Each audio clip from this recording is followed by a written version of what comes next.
Best in podcasts, the best in town. You want to get up, get ready to get down.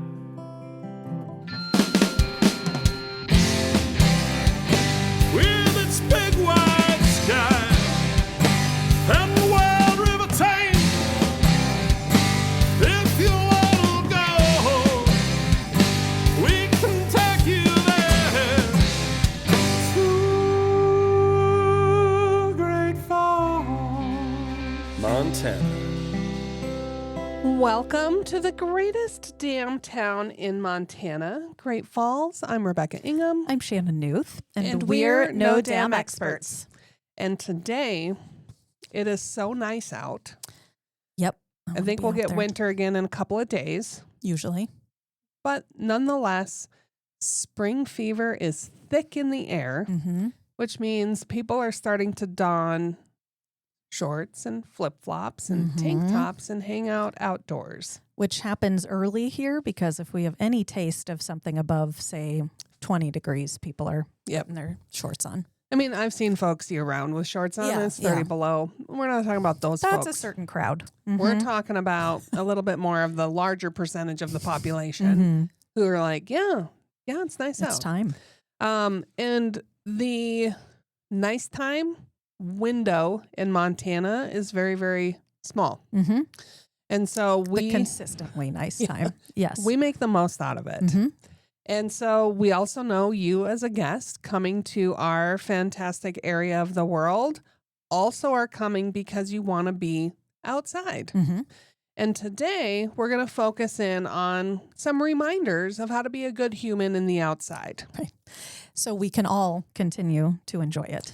And the things that live outside can continue to enjoy that. And the things that live outside don't get angry at you and make you dinner. So everyone can just live in harmony. Yes. So these are our, this is our recap. And I call it a recap because we've got episodes devoted to a lot of this, but this is your friendly reminder that these are the things that you need to do to be a good human in the outdoors. So we're also getting, I've noticed just in the last couple of days, people who are coming in, we're seeing more people coming into the visitor center, and we're getting more and more of our commonly asked question about where are the falls? How do I get to the falls? I want to go see them. So people are trying to get out more on the trail. And just a quick reminder with that, out at Ryan Dam, the Great Falls, because we had somebody ask, they say, oh, it said the road was closed. I said, no, you can still go down there.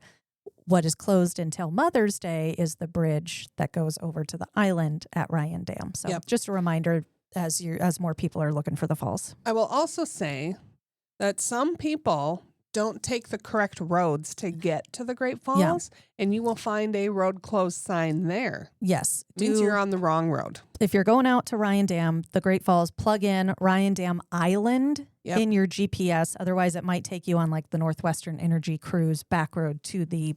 Not a public road. Right. Yep. Okay. So this episode was prompted this weekend. We, on our way home from Easter, went through the Missouri River Breaks because it's a beautiful spot. Yeah. We like to break up the trip every now and again, make the big loop. And we had a little bit of a window to make that happen. So we stopped. And one of the main concerns, we're going to be down there for paddle fishing here shortly. That's right. One of the big concerns is finding firewood. And there's different rules on different lands of what kind of things you can do with firewood. But one rule on all the lands is burn it where you found it. Okay. So don't bring firewood in. That's like not a good practice. Okay. So that's not a good, see, this one's new to me because I would be thinking like, oh, I'm being helpful. I'm just going to bring in pre-chopped, ready to go wood. Yeah. And up until someone told me, I didn't think it was that big of a deal. Okay. But when you're dealing with noxious weeds, when you're dealing with indigenous versus non-indigenous, and you're dealing with bugs that live in certain trees and not other trees, and bugs that live in certain areas and not in other areas, there's an opportunity for cross-contamination from that. Yeah. And so you need to get wood from the area you're in and burn that. Okay. That's good that all makes sense, but I would have thought in my preparation brain, like, oh, I better always have firewood with me ready to go. Okay. Yep. Good to know. So that's a best practice. Okay. Now, I'm not saying, this is another big caveat to this entire episode. Just because we're sharing with you some of the best practices and you find people who aren't following the best practices, all you have to do is share one piece of knowledge and then walk away. If they choose not to embrace the knowledge you're departing, you aren't You the don't need police. to do a citizen's arrest here for this. Because there are people that don't know, and maybe they just want to be educated. Maybe they don't care. Yeah. There's all kinds of kinds out there. Just know. You can inform, but don't arrest. Right. We aren't asking you to get into altercations and be the cops on this. So that's the first tip I have for you. Which goes hand in hand with what you were saying of when you're going to go out into the outdoors, you should have a plan. Right. And it would seem prepping to bring your firewood with you makes sense. Absolutely. And we've now learned, no, that is not true. The other things you should be prepping is where you're going to go, how long is the trip, where, do you have enough water, what kind of water is available. Lots of layers. Making sure that your 4-hour hike is actually 4 hours and not 28. Yep. I've heard of stories of that happening to people. But then the other part of that is if your 4-hour journey does turn into 28 because, whatever, you sprained your ankle, you broke your, barring any tragedy, you still need to be prepared for the event that if 4 hours turns into 28, you can still not die. That's ideal. That's a big plan. And look at, if you're looking to camp, if you're looking to be in places, some of those things require reservations, like Glacier National Park will have reservations in certain areas or timed access in certain areas. So be aware. Yeah. Don't just decide, hey, I'm going to go on this trip. Let's see what happens. Unless you're okay with seeing what happens and it not being the most ideal situation for you. Right.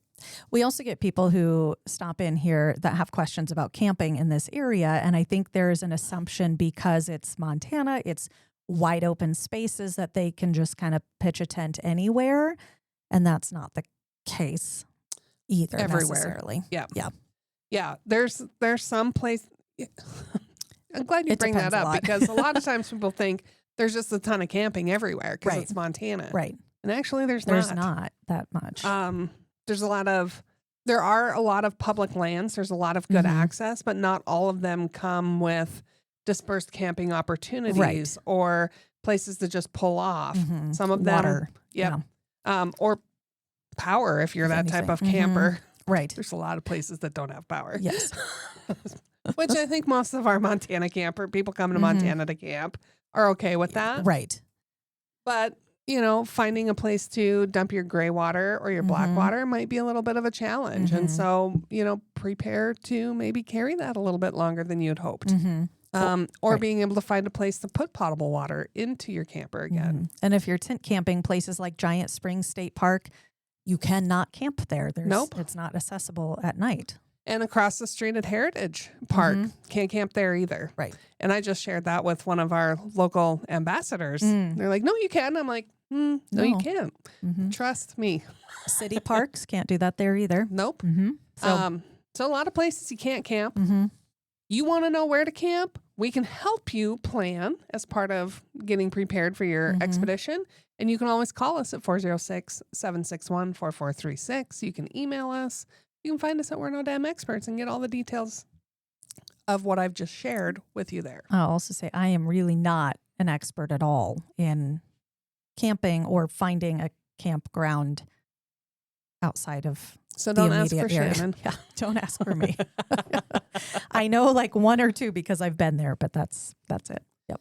The next thing to be a good human in the outdoors is to stay on track. Stick to the designated trails and campsites. This is really important, especially in the little belts, because a lot of people with, let's say, four-wheelers or side-by-sides or dirt bikes or bicycles, even your feet, there's a lot of recreation opportunities in that mountain range, and there are designated trails. And the reason there are designated trails are to protect the outdoors from you. Don't create your own path. Don't create your own trail. Don't be carrying weeds from one place to another, which can happen. Don't get off the trail too far. Right. Like if you need to You can poop, wander a little. Yeah, you can do that. you can step off the trail to do that. Please step off the trail to do that. Yeah. But I think that's another maybe misconception is, again, we're wide open spaces, not a lot of people. It's an outdoor place. So maybe people think they can just start wandering, but there's also a lot of private land, and for all the reasons you're saying. There are some restrictions on what size of vehicles, what type of vehicles, when during the year you can do. And I've heard all the complaints. I have heard that, oh, these people just don't want us to enjoy the lands. Nope. It is likely because the land. Someone else has done something incorrectly and caused more harm and damage to the land itself, to the people that live there, meaning the bears and the elk and the deer.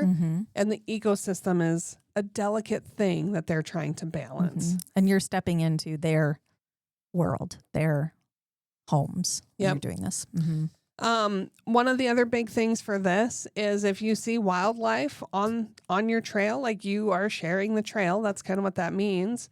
Don't prevent them from going where they need to go.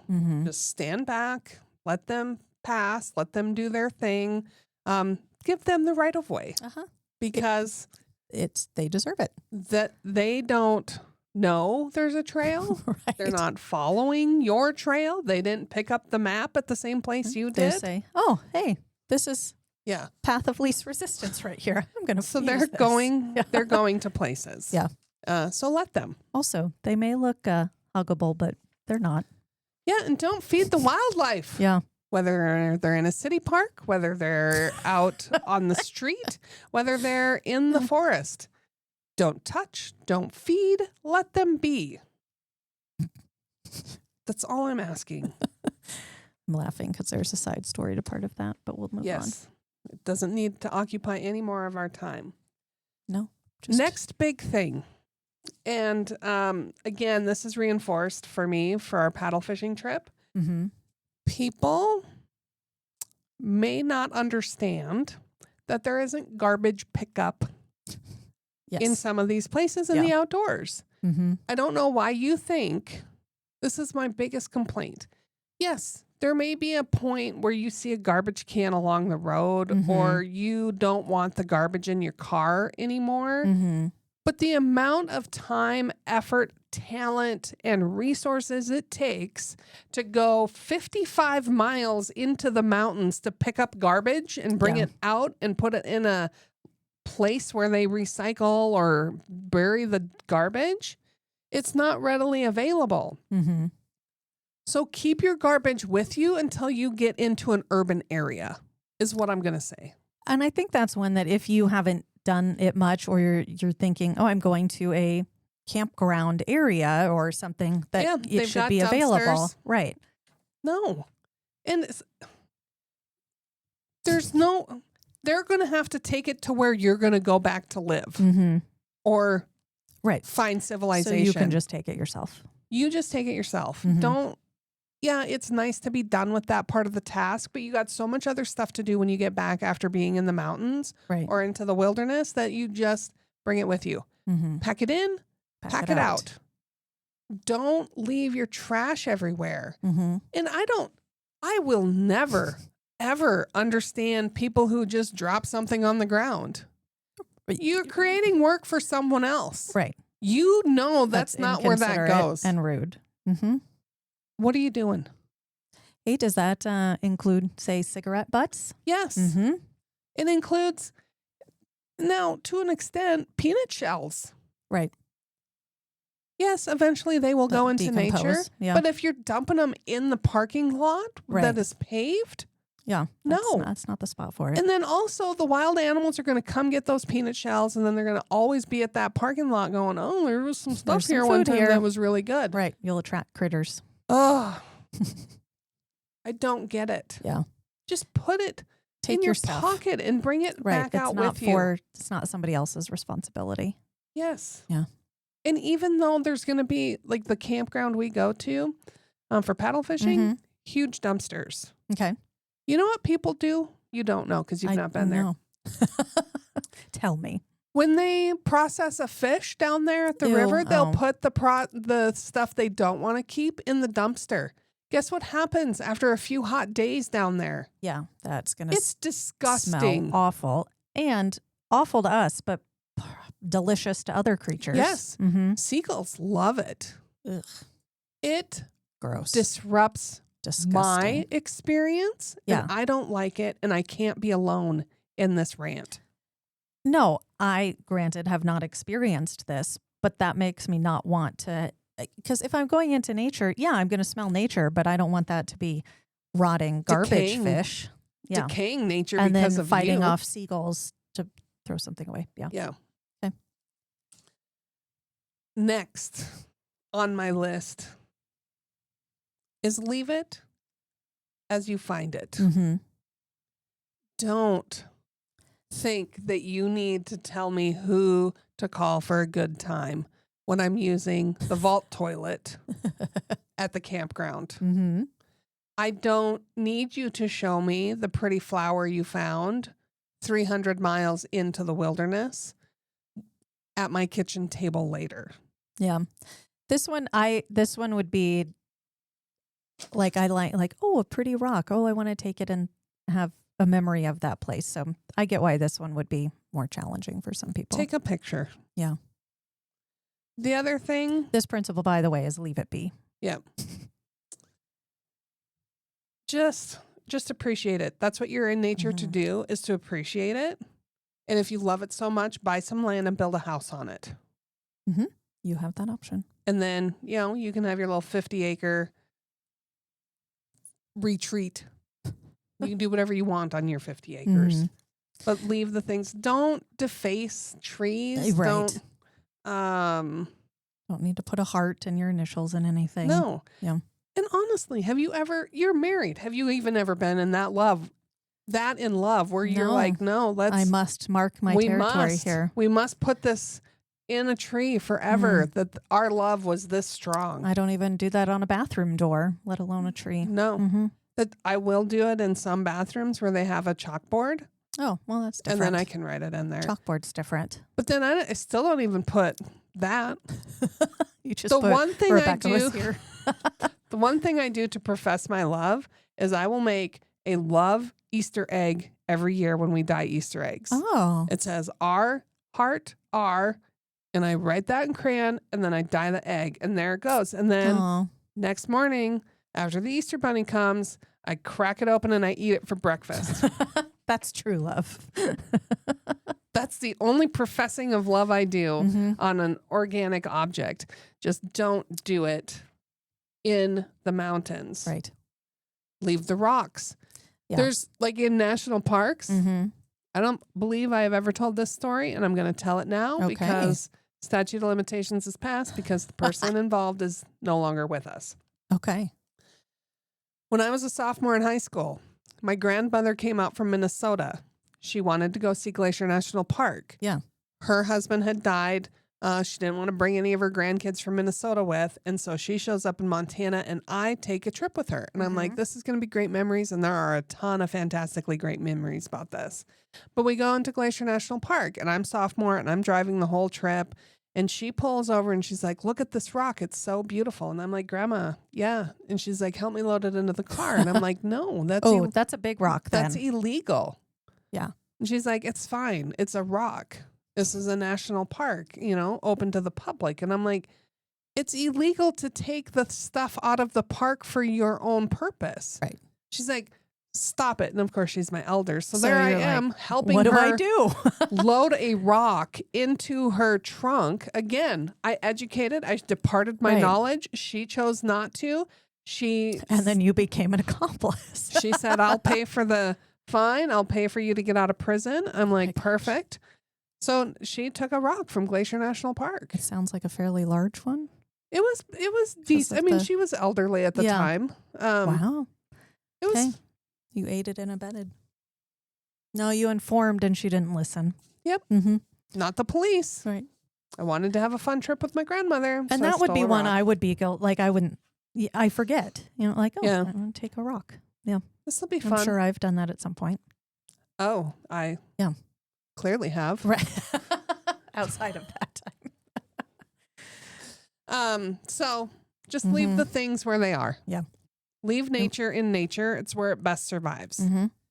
One of the other things in this area, you may think it will be beautiful to dig up a little tree on your adventure and take it back to your home and replant it and then have it grow in your yard. And it is a beautiful sentiment. It is a beautiful sentiment. Don't freaking do it. Also, don't bring another tree with and you. Plant it, right. But somebody think, that would be really weird. Yeah, why would you think it's okay to dig up a tree and take it with you? Well, because you want a piece of Montana back in your yard. Yeah. But don't do it. Don't do it. Please don't also, do it. If it's Christmas time, you got to get a tag and special thing for that too if you're going to remove a tree. Yep. That's the only time it's okay. The next one, because it causes major problems, we're going to talk about fire. Huge problems. Yeah. So be wildfire wise. Mm-hmm. This is where our good old pal and friend Smokey Bear comes in.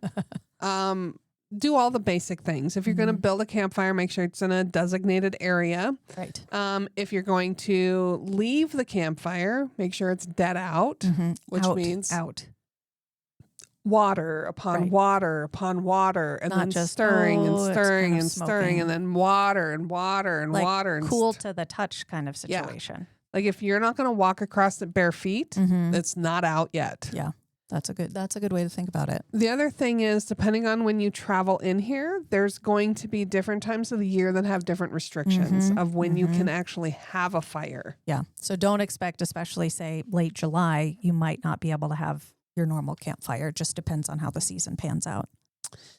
The other thing is, don't start a fire unintentionally, which means if you are a smoker, don't throw your lit cigarette butts out when you're traveling along the road, because if it's dry, which it is in certain areas of Montana, and it won't take much to start a fire, and then that spreads. Because the other thing we have in nature is wind.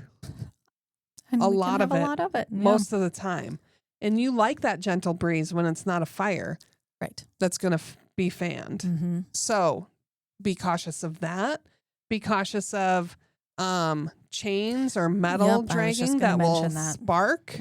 That happens if you're pulling a camper or a trailer or maybe a vehicle that was roadworthy 50 years ago but might not be today because your bumper or your muffler or something's dragging. Or, and this happens, I've been there, I'm not going to pass judgment, but maybe you get a flat tire and you're miles down the road on the rim and it's sparking. Yeah. Just be cautious that metal sparks and can cause fires, especially alongside the road. And that causes things to get out of control. That can happen very fast, and that does happen.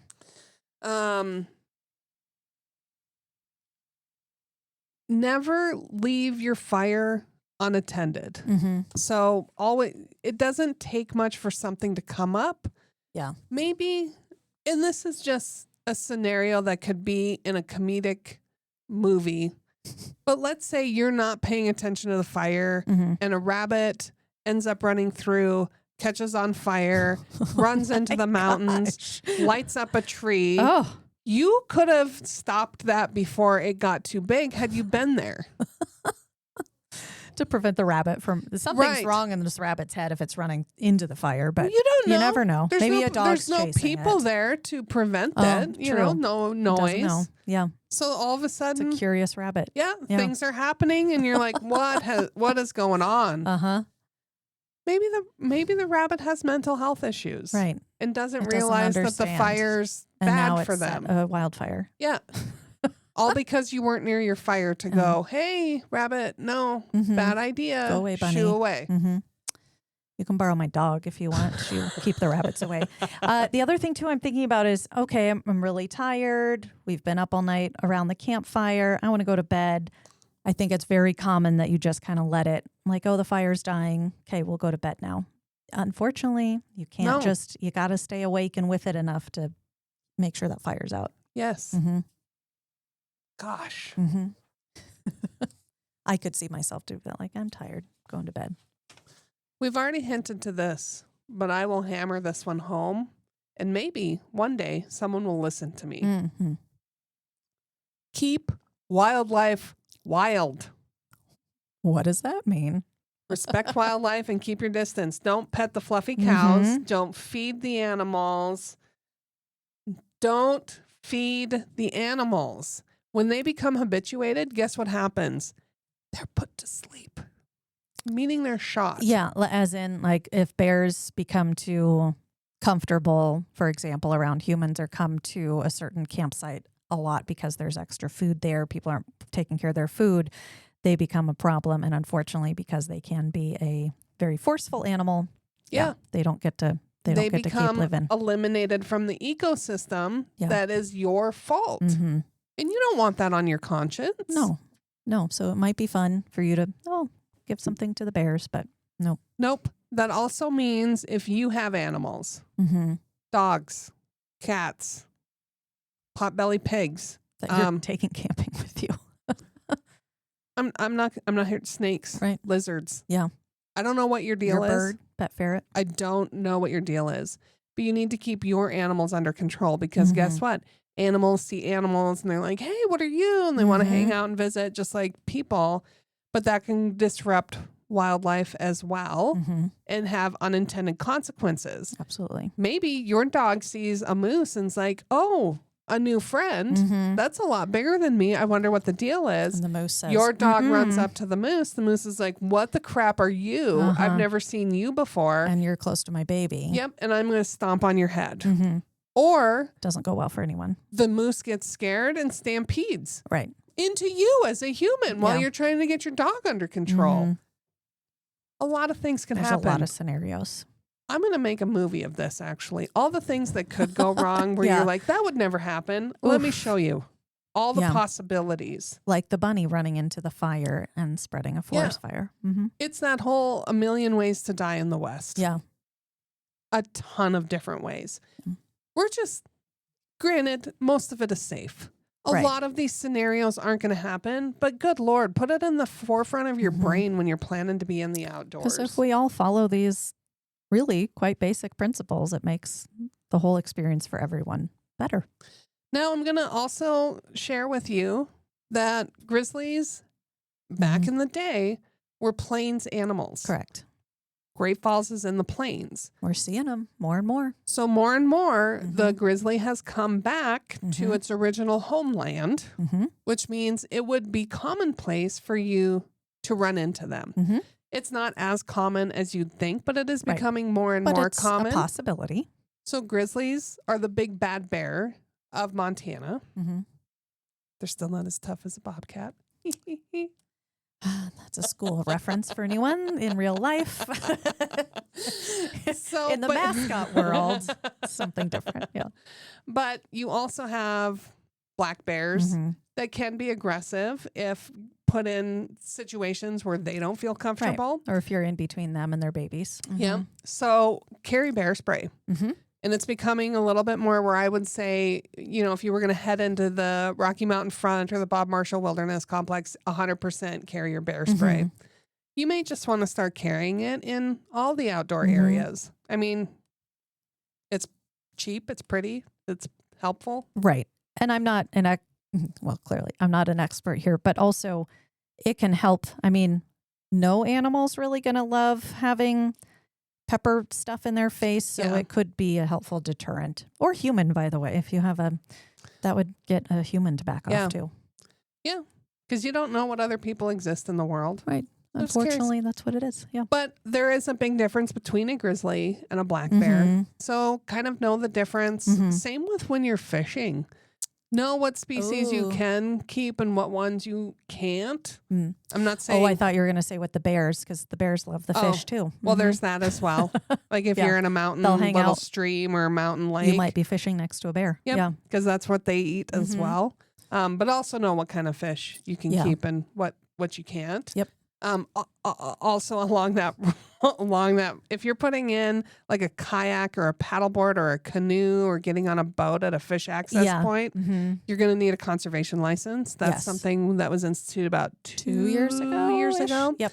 And so you're still given a little bit of grace, but here we are telling you, you need to have that. It's a conservation license. You need it for every person in your party. And if you're going to get a fishing license in the state, you will already have your conservation license. But if you don't have that, you will still need to get a conservation license, and you can do it online. And you have to have it on your person. Yep. So if a warden comes by. So what I like to do with mine is I just fold mine up, you print it off, put it in a little Ziploc bag and throw it in. So then it's just always easily, have it. Yeah. I got mine done. Had a blast. I went in person to Fish, Wildlife, and Parks. Yeah. And I got to work with an older gentleman who was perfect for me. I don't know if everybody would have enjoyed him, but I thought he was a joy. Yeah. I said I need to get my fishing license and my put in for a paddlefish tag. And he goes, all right. And he's older, and he looks at me and he goes, like I tell my wife, I'm going to need you to use your bar voice, not your bedroom voice. Oh my gosh. I smiled. I'm like, I got a bar voice. I can make that happen.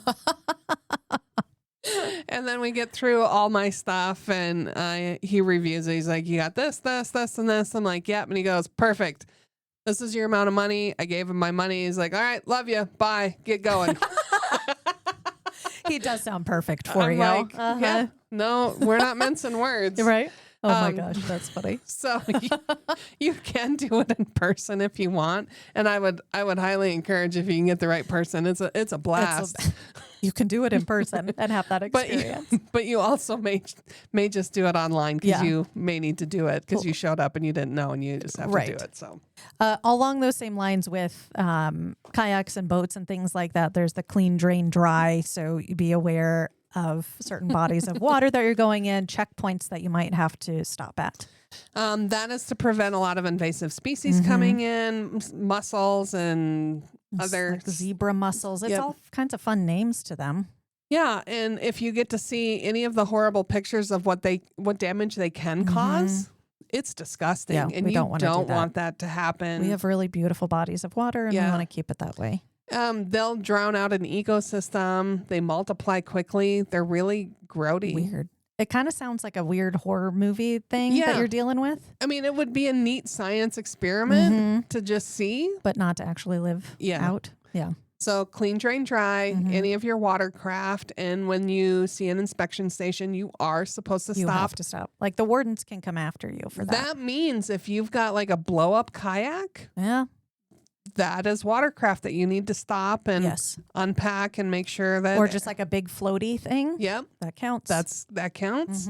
Paddle boards. It's not just for the boats and hard kayaks and canoes. The things you see behind your vehicle. It's stuff that you can't see too. Anything you're floating on down the river. Yep. So let's be mindful of that as well. Absolutely. Also on the wildlife thing. This one's probably one of my favorite. In Montana, we want to protect ourselves from feral hogs. Which, it sounds really funny, but from what I'm learning, like that is a serious potential threat right now, especially along the High Line. You don't want feral pigs. No, talk to someone from Texas. Join me over here on the mic. Share the stories. They're not good. They tear up the countryside. Also, I would be terrified if I was hiking around and a wild boar was coming. Yeah, because they don't care. No. They don't care one bit about you at all. I'd rather run into a grizzly. Yeah. Yeah. 100%. Because most of the time the grizzly doesn't actually want, but I feel like a boar is just going to. Yeah. Yeah. So in Montana, we want you to squeal on pigs. I love that slogan. What does that mean? Squeal on a pig. So that means if you see a feral hog, you're supposed to call the Squeal on Pigs hotline. 406-444-2976. You likely won't have service if you find the feral hog. So just kind of mark it, make some indication of where you were so that it'll be easier when you get someone on the phone, when you get service, to call them and tell them, it was in this area. So that they can go. Slogan. I love it. It's one of my favorite. It's the Squeal on Pigs. So that's your wildlife roundup there. Yeah. There's also I don't even know why I'm sharing this because I don't have any good advice for it. But mountain lions, like be aware, there's mountain lions, a lot of them, and around Great Falls, they're there. Those are the ones that spook me that I don't like. This is what I've said. I have thankfully never seen a mountain lion, but I'm sure I have been seen by a mountain lion in the woods. It's kind of like, okay, when our last episode, when we were talking to Bridger about Bigfoot, and he's like, your hair will just kind of stand up and you'll know. I feel like that will happen with mountain lions. Yeah, 100%. I got to see one for the first time a couple years ago, and I was like, oh my gosh. But it disappeared so quickly from my eye that I was looking around because where did it go? Like, and I know stealthy. I know this didn't happen, but it's like it vanished into thin air. Yeah. Well, it didn't. I'm just not skilly enough with my human eyes and to they're see very stealthy. Where they went. Yeah. Where they, and it's not like they're noisy. They're cats. They're real good at sneaking. Yeah. And it won't take much for you to walk by and it just to slap you in the head because it looked like it would be fun. Yeah. Thankfully that I don't hear many stories of that happening, so you should be good. You just never know. But if you walk around with tissue paper, like glittery stuff, they might. You got that red dot that they want to chase down the catnip. Don't take that with you. Down the path. So then the other one is, Shannon did mention that if you run into someone that seems not like a good human, that you could use your bear spray. So just be considerate. Be considerate of others, and do your share. That's kind of this last concept of respect and be courteous of other people who are trying to enjoy the outdoors. And those are things like you may, and this is my biggest pet peeve, you may enjoy music. I am a huge music person. You know what I don't want to hear when I'm in the mountains? Anything else. Music being blasted all night long. No. I want to hear the crackle of the campfire. Yep. I want to hear the top of my beer opening. I want to hear rustling in the woods by, maybe Sasquatch. Right. Maybe a deranged mountain man coming to kill me. Right. I don't care. I want to be able to hear those things. Right. I want to hear maybe a coyote's howl or the grunt of a bear. I don't want to hear music. And for me, that applies when hiking too. Yeah. Put your freaking earbuds in. Right. There's maybe you don't, maybe you can't hear the rest of the outside to be aware of things that are happening. Yeah. Perfect. Then just enjoy the outside. Right. And there's so much, something happens to you too when you're able to actually just be out in nature and away from all the human noises too. Like it's just so much more peaceful. I think you'll get more out of the experience. Now, I am an avid side-by-side rider. Not a driver. Let me make that extremely clear. Could you drive it if you had to? Oh, 100%. Okay. And I don't mind driving it. Yeah. But I love being the passenger princess because then I can look around and enjoy things. I don't have to look for the rocks in the road. Yeah. But if we pass hikers, we're always good about this. Slow down. Even if you're passing another side-by-side or four-wheeler or dirt bike, slow down. Throw rocks in their face. Make room for each other. Hey, maybe stop and say, hey, how's it going, buddy? Everything good? You need a granola bar? Right. You don't know what they... Yeah. Just be courteous and kind to the other people that exist in that open space. Don't blast them with mud. Don't be disrespectful. Don't tell them they can't be there because they can. Right. Yeah. They can be there. Be a good human. And then the other big thing on that is I love dogs. If your dog gets loose, I'm going to ascertain if it's friendly or not, and I'm going to love on it. 100%. Not everybody's like me. No. And on the other side of that, my husband and I were just talking about this yesterday because if you walk even in a neighborhood, sometimes a dog's out in the front yard and you don't see anyone and you're like, who's watching this dog? And you don't know. You have the most calm, docile dog in the world, but you also don't know what your dog's going to do in a given situation too. So if you're the pet owner, don't assume your dog is going to be friendly always. So both sides of that. Yeah. And then I would say as kind of a parting comment, not all communities are the same. Yeah. Not all communities are as technologically advanced. Don't chastise them for what they have. Mm-hmm. Don't be rude and obnoxious if their fuel is $5 a gallon Mm-hmm. because it takes a pigeon Right. bringing it out in order to make sure. Just be happy that it's available. Right. Maybe their hours are different.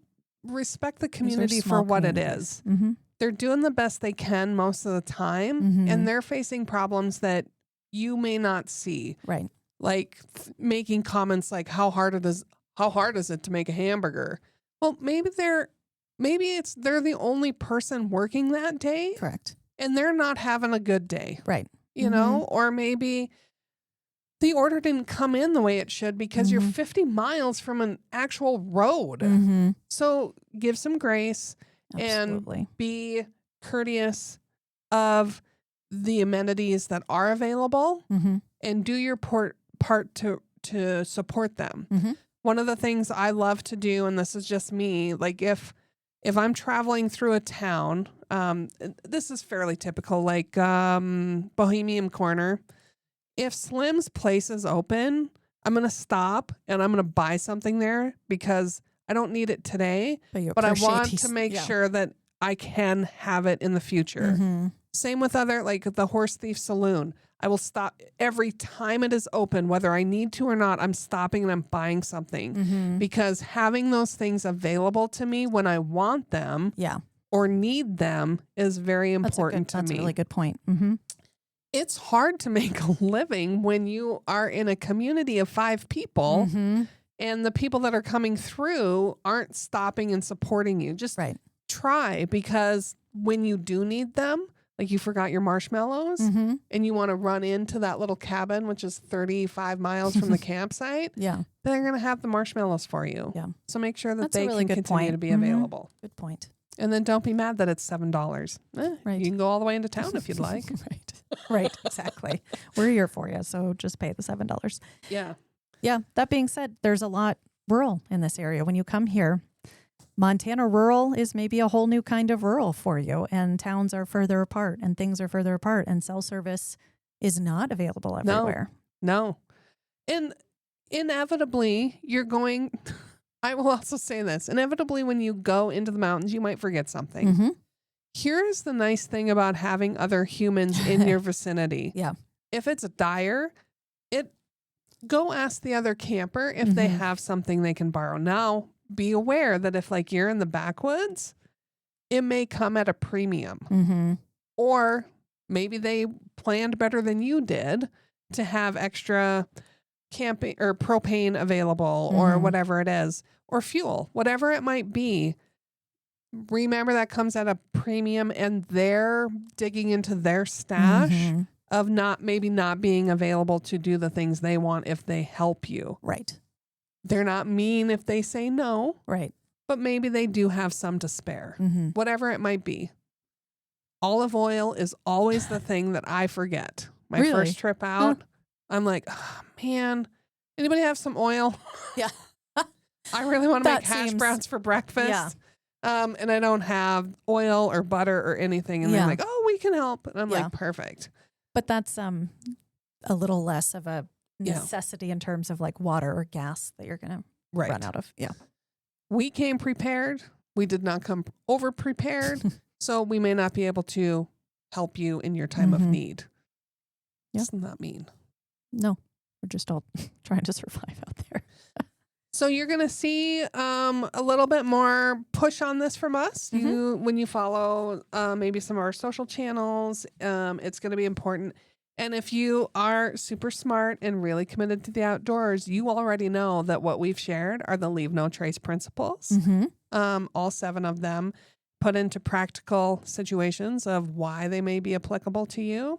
But we do encourage you to be a good human, to be in the outdoors, doing your part, leaving it better than you found it. And then my favorite, squealing on pigs. If you see some Squeal feral on a hogs. pig. So there's a lot of that. You've got invasive species issues. You've got a lot of different things that are causing our world to change. Disruptions, yeah. That you may not understand, but people who are smarter than you and certainly smarter than me are studying how those things happen and putting these things in place so that the future of our outdoors is still available to us. So do your part.